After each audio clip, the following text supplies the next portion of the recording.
Siguiendo con la clasificación de los contratos, el artículo 968 subclasifica los contratos a título oneroso en conmutativos y aleatorios. Esta subclasificación tiene como parámetro saber si las ventajas o sacrificios de uno o ambos contratantes son ciertas al momento de la celebración del contrato, o si por el contrario, la ventaja o sacrificio de una de las partes o de ambas partes en sentido inverso dependen de un acontecimiento incierto. En este último supuesto, el contrato o se predica de ese contrato que es aleatorio. El artículo 968 prescribe que los contratos a título oneroso son conmutativos cuando las ventajas para todos los contratantes son ciertas. En cambio, son aleatorios cuando las ventajas o pérdidas para uno de ellos o para todos dependen de un acontecimiento incierto. Es decir que, según esta clasificación, solo los contratos a título oneroso merecen la subdivisión entre contratos conmutativos y contratos aleatorios. Sin embargo, existe en la doctrina algún sector, como Leiva Fernández, que considera que hay contratos gratuitos que también son aleatorios, como por ejemplo el contrato de fianza, porque el fiador, cuando no percibe ninguna retribución, también es incierta la posibilidad de que en definitiva deba él cumplir la obligación en subrogación del locatario. Es decir, es un hecho incierto si el locatario va o no cumplir con su obligación y por lo tanto si él deberá prestar o no.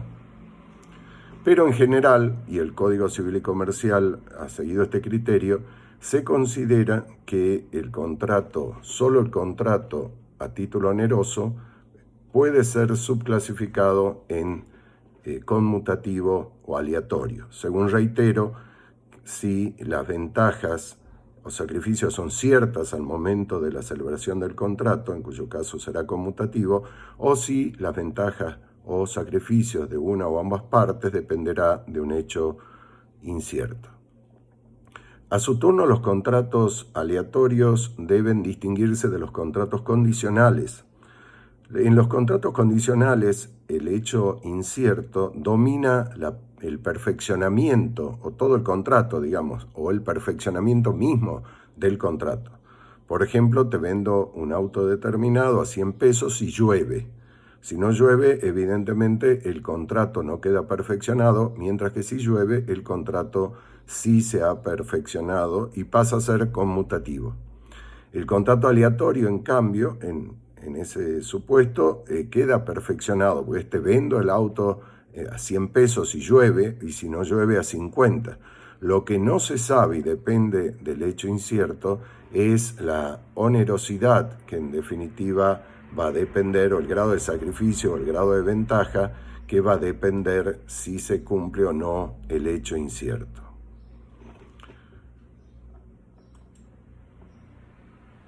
También se dice que hay que distinguir, tratándose de contratos a título aleatorios, según que sean por su naturaleza tales, formando el alia una parte de la causa del contrato, como son los casos de contratos de juego y apuesta, de seguro o de medicina prepaga. Pero acá la aleatoriedad del negocio, tal como enseña Leiva Fernández, no implica la aleatoriedad de la actividad empresaria, pues las empresas, a partir de las estadísticas y de los cálculos actuariales, se aseguran de obtener un resultado o saldo favorable en la suma de todas las operaciones. Este equilibrio patrimonial en las prestaciones, obtenido a partir de la suma de contratos, es propia de la economía y la estructura sistémica de determinadas relaciones jurídicas. En otros contratos, en cambio, las partes, en ejercicio de la autonomía de la voluntad, pueden configurar a un contrato que naturalmente es conmutativo, lo pueden configurar como aleatorio. Esta clasificación de contratos aleatorios y contratos conmutativos tiene importancia a los efectos de la aplicación de ciertos institutos, como por ejemplo la lesión, artículo 332 del Código Civil y Comercial de la Nación, ya que la ventaja debe ser desproporcionada y sin justificación, pudiendo constituir el alia una de las causas justificativas. Lo propio ocurre con el instituto de la imprevisión, de la evicción. También tiene importancia, como dijimos, los efectos hermenéuticos según que el contrato desafía al azar o busque protegerse del mismo, artículos 1061 y siguientes del Código Civil. La próxima clasificación que trae el Código Civil y Comercial es la de contratos formales y no formales. Eso surge del artículo 969 del Código Civil y Comercial. La palabra forma en nuestro derecho tiene una plurisignificación. Así se habla de una forma esencial cuando se refiere al requisito de la exteriorización de la voluntad establecido en el artículo 260 del Código Civil y Comercial. Desde este punto de vista, todos los actos jurídicos son formales porque para su existencia requieren una forma en la cual la voluntad se manifieste. Luego tenemos las llamadas formas solemnes o forma en sentido estricto, mencionadas en los artículos 285 y 969 del Código Civil y Comercial, es decir, el conjunto de solemnidades que deben observarse al tiempo de la formación del acto jurídico bajo pena de nulidad. La forma solemne se clasifica a su turno en forma solemne absoluta cuando la nulidad es plena, el negocio no vale para nada, y solemne relativa según que sea la ausencia de la forma implique una nulidad meramente efectual. Esta clasificación es la que estrictamente se considera la clasificación de contratos formales y no formales en el artículo 969 del Código Civil. Pero también se habla de una forma ad probationem, que es a los efectos de la prueba, que es la requerida por el legislador en determinados supuestos, no ya a los efectos de la validez del negocio, sino a los efectos de la prueba del mismo. Según alguna doctrina, esto no se trata de una verdadera forma, sino que hace referencia a la prueba de los negocios jurídicos, ya que en ausencia de la forma probationem requerida, el negocio es válido, pero le impone el legislador algún otro tipo de sanción, como por ejemplo una dificultad probatoria. Los contratos no podrían ser probados, por ejemplo, por escrito. Y por último, tenemos las llamadas formas ad publicitatem. En este supuesto, la forma no se exige ni para la validez del negocio, ni para la prueba del mismo, sino a los efectos de su publicidad. Dicha forma la encontramos, por ejemplo, en el artículo 1166 del Código Civil y Comercial. En defecto de la forma requerida, registración de la cláusula, el negocio es inoponible en principio a terceros, salvo que estos hubieran tenido conocimiento de la referida cláusula. El artículo 969 del Código Civil y Comercial dice que los contratos para los cuales la ley exige una forma para su validez son nulos si la solemnidad no ha sido satisfecha. Cuando la forma requerida para los contratos lo es solo para que estos produzcan sus efectos propios sin mención de nulidad, no quedan concluidos como tales mientras no se ha otorgado el instrumento previsto, pero valen como contratos en que las partes se obligaron a cumplir con la expresada formalidad. Cuando la ley o las partes no imponen una forma determinada, esta debe constituir solo un medio de prueba en la celebración del contrato. Es decir que, en principio, la regla general en materia de formas es que los contratos son no formales, es decir, las partes pueden, en virtud del principio de autonomía de la voluntad, dotar a los contratos o exteriorizar la voluntad o manifestar el consentimiento en la forma que lo consideren más conveniente. Incluso, en virtud de ese principio de autonomía de la voluntad, las partes tienen la potestad de imponer en forma voluntaria una forma determinada, de manera tal que si no se cumpliera esa forma, el negocio no quedaría concluido. O sea que la regla general, lo que prescribe el artículo 284 del Código Civil y Comercial, es la libertad de forma. Este artículo, el 284, reza que si la ley no designa una forma determinada para la exteriorización de la voluntad, las partes pueden utilizar las que consideren más conveniente. Este principio se encuentra ratificado en materia contractual en el artículo 1015 del Código Civil y Comercial, cuando prescribe que solo son formales los contratos a los cuales la ley le impone una forma determinada. Y en cuanto a la posibilidad de las propias partes de agravar la forma o imponer una forma convencional, el artículo 284 del Código Civil y Comercial prescribe que las partes pueden convenir una forma más exigente que la impuesta por la ley.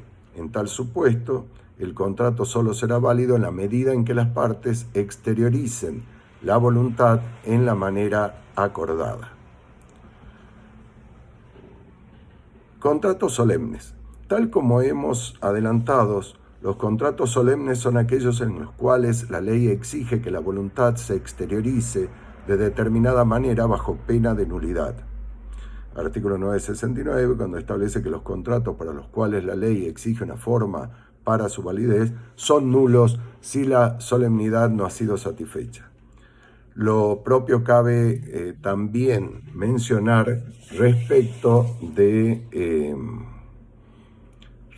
de las modificaciones del contrato, pues conforme al artículo 1016, la formalidad exigida para la celebración del contrato rige también para las modificaciones ulteriores que le sean introducidas, excepto que ellas versen solamente sobre estipulaciones accesorias o secundarias o que exista disposición legal en contrario.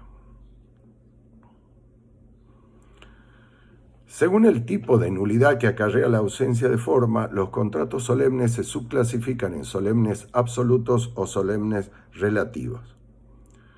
Los solemnes absolutos son aquellos en los cuales la ausencia de la forma acarrea la nulidad plena del contrato o la nulidad a secas, según la terminología del artículo 969 del Código Civil y 285.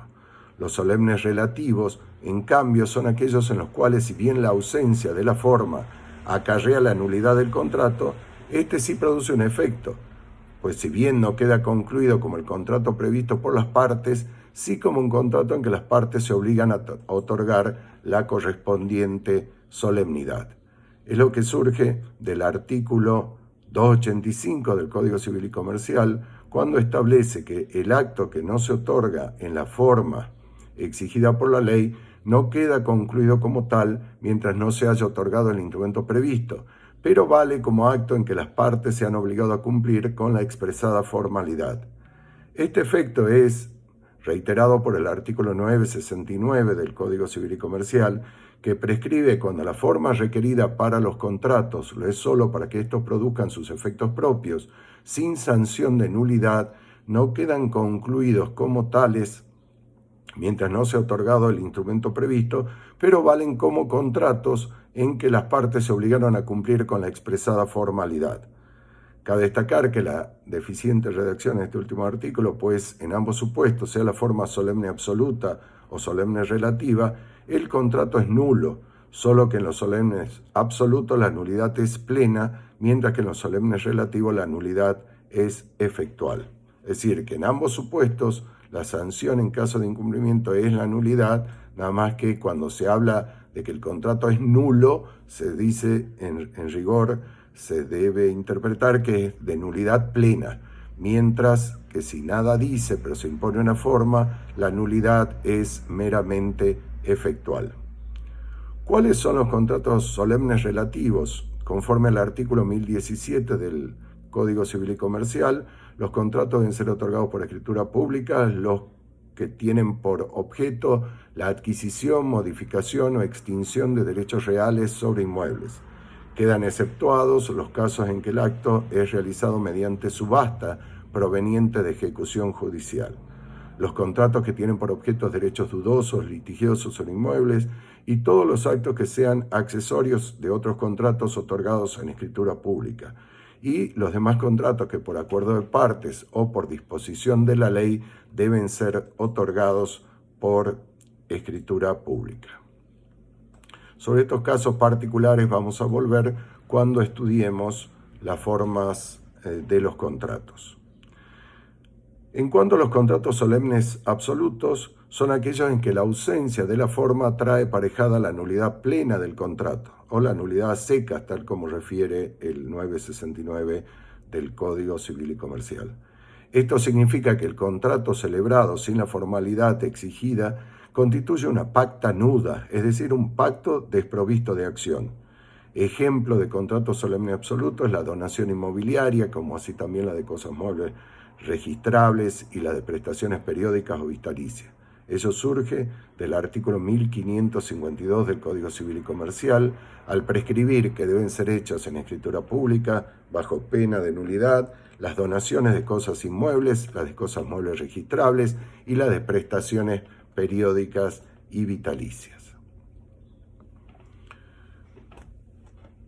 Luego vamos a analizar oportunamente lo referente a las formas ad probationem, pero ella surge fundamentalmente del artículo 969 del Código Civil y Comercial, cuando prescribe que cuando la ley o las partes no imponen una forma determinada, ésta debe constituir solo un medio de prueba en la celebración del contrato. Es decir, cuando la ley o las partes, en ejercicio de la autonomía de la voluntad, no imponen una forma a los efectos de la validez del negocio, la forma juega el rol de forma ad probationem a los efectos de la prueba. La finalidad de esta forma es evitar juicio, es decir, dar una mayor certeza a los contratos de manera tal que no haya posteriores discusiones.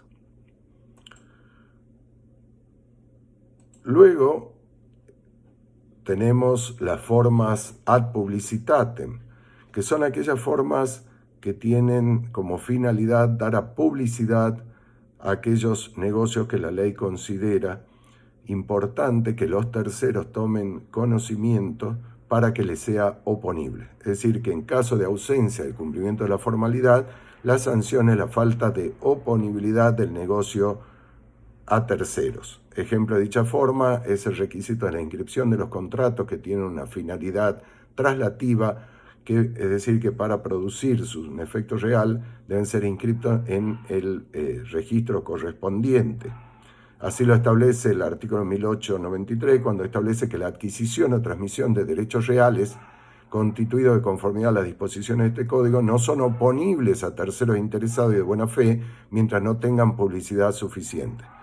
Ya vamos a ver cuando estudiemos concretamente las distinciones que hay entre los registros que son constitutivos, como el registro de automotor, en los cuales interpartes tampoco el derecho real se transfiere, de aquellos que son meramente publicitarios, como es el registro de propiedad inmobiliario, donde el derecho real se transfiere entre partes y con relación a las personas que intervienen en el acto, pero para la oponibilidad frente a terceros se requiere la inscripción del mismo.